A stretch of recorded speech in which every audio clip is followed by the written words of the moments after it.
Hello, everybody. I'm Karen Gibbs, Creative Director for Banyan Batiks by Northcott, and you are in the group Karen Gibbs for the love of batiks because I just love anything to do with batiks, projects, batik wall, all of that kind of stuff, anything to do with batiks. So I'm coming to you from Denver, Colorado, and I'd like to discuss all kinds of different like batik applications, how you use batiks, how batiks are made, how the colors chosen, how collections are put together. And so you get an education on batiks and you know what you're buying when you walk into your local quilt shop. We announced, I don't know when, a couple of weeks ago that we're gonna do a kind of an informal batik challenge, kind of from Memorial Day to July 4th, around there. Just what does summertime mean to you, or what does Memorial Day mean to you? Do a project or do some sort of creative part of the project with us and post it in this group. So I'll break it down like every other week. We'll have kind of an idea or a creative outlet kind of thing for your projects, and then you can post those kind of focuses. Okay. So today, I kind of thought it'd be interesting if I say batik challenge. What do you guys think of as far as projects or as far as quilts? I want photos. I know you're going to list some. I know you're going to write them down and tell me, but I want to see what you're talking about. Hi, Judy. Hi, Pam. Thanks for joining me today.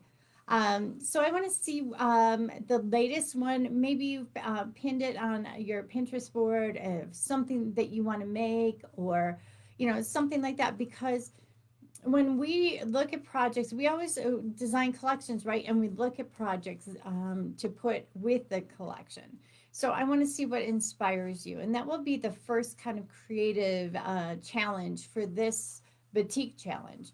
So post a picture, post, something, shout out to your favorite designer, your project designer, favorite, oh, I love patterns by, and then show me something that inspires you because what I'm trying to see is Christine, Cindy, thanks for joining me. I'm trying to see what kind of projects you guys all like, right? I get inspired from things that you talk about and things that you show me. So that's what I'm looking for. I'm being selfish here. I want to see what you guys, what inspires you to make a batik project. All right. So that's your assignment for the next couple of weeks. Let me know what projects would inspire you on this batik challenge that maybe you're going to focus on a summertime or maybe you're going to focus on a quilt project or something like that. There's going to be more creative challenges as we go. So if this one doesn't inspire you to post something, another one will. But if you post a photo or a shout out to a designer or something like that, we'll put your name in, and that's how we're going to be drawing for some giveaways of fat quarters, of course. All right. Linda and Diane, thanks for joining me today. All right. So when I'm talking about projects, how does it affect designing for batiks? Let's talk about that. A lot of times when I approach guest designers, I look to see what kind of projects inspire me or inspire them, or maybe their library of projects speaks well to me for a collection of batiks. Okay, when you're putting batiks into a project, you're creating your own collection. It's your own little capsule collection when you go ahead and choose your fabrics for your project. And what they're doing is they're taking fabrics or batiks and they're thinking of, okay, well, how could I use that then in my signature projects, in what I like to do? And for instance, Pat Fryer from Villa Rosa Designs is my featured guest designer for the spring release. And spring release, if you recall, means this is what we're showing to quilt shops right now. Okay, that's a release. All the sales reps are showing it to quilt shops, so you guys are getting a sneak peek on her collection. Okay, it's going to be in stores next year. Make sure you comment and shout out to your favorite quilt shop and say, hey, have you seen it? Did you get it? Okay, because these guest designers put a lot of work into it. into creating something that they think you would like, but also that would work well into their signature kind of style. Now, you know, Pat and Villa Rosa, they're little pattern cards, right? And and they're usually beginner friendly or maybe just a little advanced beginner, which is wonderful to get people into quilting. And she likes to mash a lot of color together, a riot of color. But what she also likes is a delicate feel in her motifs. Okay, so her hand, or the style of the batik motifs, has a kind of a scrolly, delicate kind of feel. And her collection is called Rose Parade. All right. If you think of it, Villa Rosa, everything is coming up roses there. Okay. And Rose Parade is all about that, right? What you see when you see, like, think about the Rose Parade. Where is it? Pasadena, right? California. And it's, you know, those floats all made out of roses or different parts of organic matter kind of thing. And that was the jumping off point for her collection. But also, flip it back to her projects, right? What projects she would use with her collection. So it was a matter of, okay, when we're looking at the different kind of designs and prints and colors and all of that, it was a matter of choosing certain ones that would fit into her way of working at it. So maybe she has, well, I'm going to need 6 SKUs, or, you know, 6 designs that work really well together, some light, some medium, some dark, all within this kind of print, so that I can put it into my projects. All right. So our first design or print really was this one right here. It's a double chop application. Let's see if I can. Okay.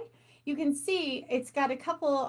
It's got the roses, and the double chop means it's 2 sets of layering of color, right? So you put the color down, you put the wax down. Then you bleach it out. You put the color down. You put the wax down with the chop again. Then you bleach it out, and then it's the background. Okay, so there's 2 processes of the chop application. The next one here, this is what I meant about the delicate nature of her designs and the scale and all of that. Very delicate touch to things, okay? And there's negative space in this particular one. How would you use that in a project, right? Would you fussy cut that piece out? Would you use it as a background? And then put more saturated colors in pieces, right? Here's another one with the double chop application. Okay, a lot of riot of colors. So with these, you can put them all together and decide what colors you want to pull out of it, because it's a rainbow of color, right?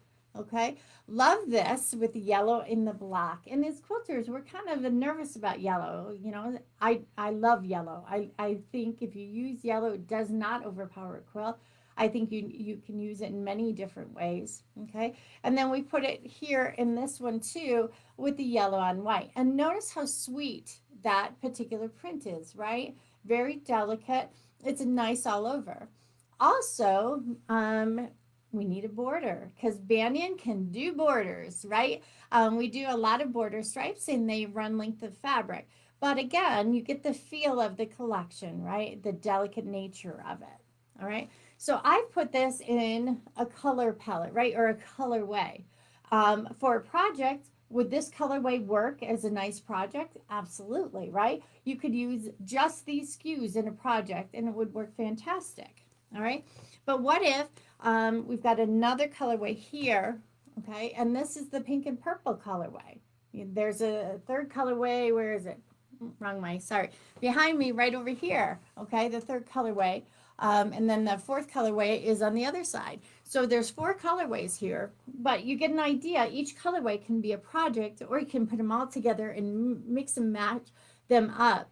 Kind of like a normal batik quilt that we're used to doing is done. All right. So this one, the delicate nature of it, you know, the chop, whereas the pink and purple, it's kind of got a high contrast with it, right? All right.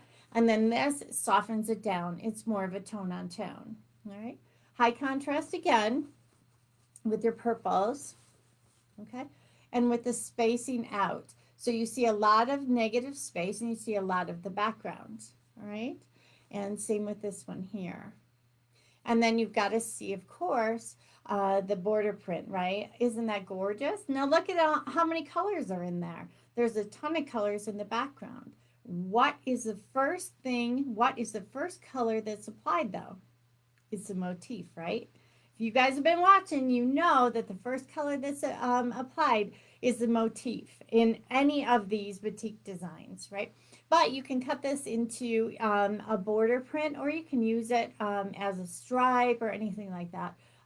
Sashing it works great with as well. Okay, so Pat, she designed her collection, and like I said, it's a sneak peek, and you can see more of it, and I'll talk more through it on YouTube as well. Okay, so head over to the YouTube channel. You can see the entire collection. All right, so what we try and do is feature her designs, her project designs in our lookbook. And this is our spring lookbook right here, okay? And we have all of the different collections in here. And then we also have a project that she has put together, right? Okay, and then this one is her solar flare one, all right? So very different looking projects depending on if you put negative space in there, right? But it's a way of inspiring our quilt shop owners to bring the collection in so you guys can purchase it. But it's putting colorways just like you would do when you're selecting batiks for your projects. Now let's flip back to that as far as projects go. Do you like your projects? Do you like when you do batiks to mash it all together and it doesn't a more scrappy kind of look? Or do you prefer to have a negative space and maybe a coming place for your eye to rest? More of a, I don't want to say it's a modern application necessarily. Traditional quilts use that too. With batiks, because there's so much saturated color, a lot of times we put it all mixed together and it looks just fabulous because it's a riot of color. What we try and do with these collections is have a saturated color level as well as something that's backed off a little. Maybe it's the same colors that we've chosen, but it's backed off a little bit in its saturation, so it has maybe a mid-tone to it. Okay, so I just had wanted to get into a little bit of how guest designers do a little bit of their creation of their collections, because they have like one shot, right? For me, it's oh yeah, I'll put it in that collection. Oh yeah, I'll put it in this collection. I'll take this idea and put it there. They got to take all of those ideas and try and put it just like you're going to do into your batik challenge into one project, right? Or one collection. And then they can use it for the different projects. So let me know what you're going to do. I want to see somebody else posted on here as far as in this group, as far as the different projects that you would use the batiks for, okay? Or something you've seen and you really, really like and you thought, wow, this would be interesting. And if you're like, there's no way I'm going to get to that or finish that in that amount of time, that's okay. This is just inspiration. This is just letting your mind wander and go. And that's what's so fun about it, okay? I'm Karen Gibbs, and this has been For the Love of Batiks. Thanks for joining me today.